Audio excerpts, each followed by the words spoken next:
Graphica and HBO Vice, two running dogs of the CCP, colluded in the lies-infested Vice program.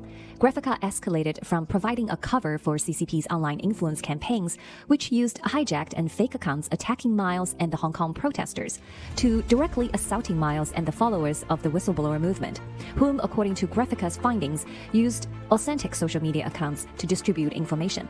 In its report titled Ants in a Web, published in May 2021, Graphica accused Miles and the followers of disseminating online disinformation and promoting real-world harassment campaigns against anti-CCP dissidents. In Episode 6, we introduced the concept of unrestricted warfare. In his 2019 book, Stealth War: How China Took Over Why Americans' Elite Slept, General Robert Spalding also reviewed some great information on the Chinese Communist Party's infiltration into American society and institutions using deception.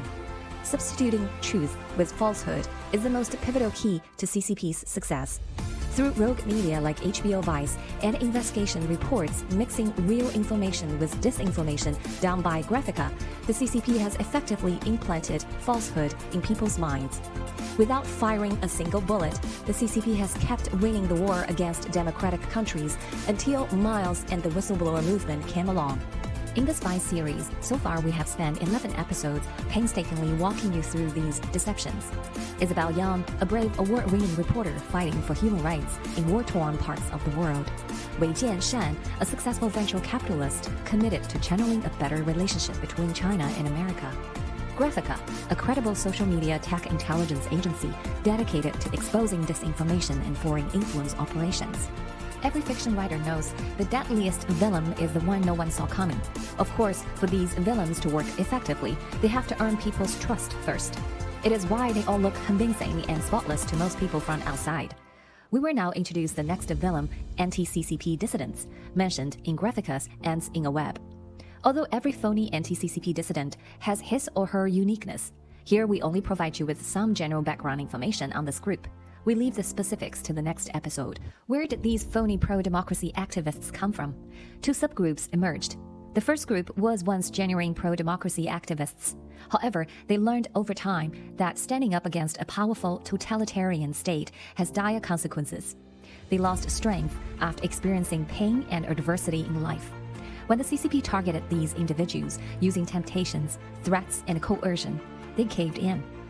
To sabotage the anti-CCP and pro-democracy movement overseas, the Ministry of National Security, the Secret Service of the CCP, adopted a sinister strategy, ruining the reputation of the democratic movement and eliminating the threat by joining and leading the movement. This strategy led to the formation of the second group, which are direct recruits hired and/or trained by the CCP for the sole purpose of infiltrating and ruining the overseas anti-CCP pro-democracy movement. Regardless of how they end up working for the CCP, we name this group pro-democracy imposters, or 伪内 in Chinese, who pretend to be pro-democracy activists under the disguise of a trusting scholar, professor, lawyer, artist, or priest. These covert agents, spies, or collaborators of the CCP become an important infantry in the CCP's unrestricted warfare against the free world. Under the banner of the anti-CCP pro-democracy movement, these pro-democracy imposters insult, smear, defame, and sell out the true anti-CCP dissidents, such as Miles and the followers of the whistleblower movement. They function as the CCP's overseas propaganda arm to disseminate and amplify misinformation via print and digital media, including social media.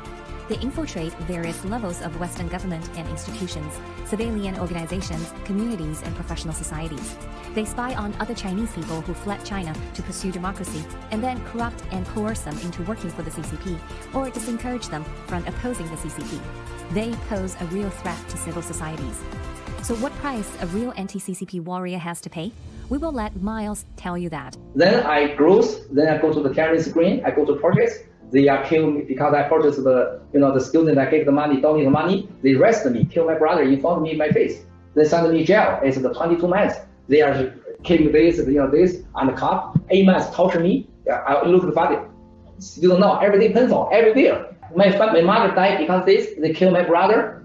They arrest my college of 270 people. They face them. We are as a family, as a 100 billion. And I lose everything. Every day, I get threatened. They want to try to kill me. They arrested my wife and my daughter 2 times. They are, is send my brother in the jail 2 times, 3 times, 5 years, 6 years in the jail. They send my cousin in the jail. They are in American create 60, 70 case. It's a word for me. They make, I'm the number 1 in the social media, get a woman army, attacked me, make a rumor me, send you voice, attacked me. The only one reason, right? They want to take down me, I want to take down CCP.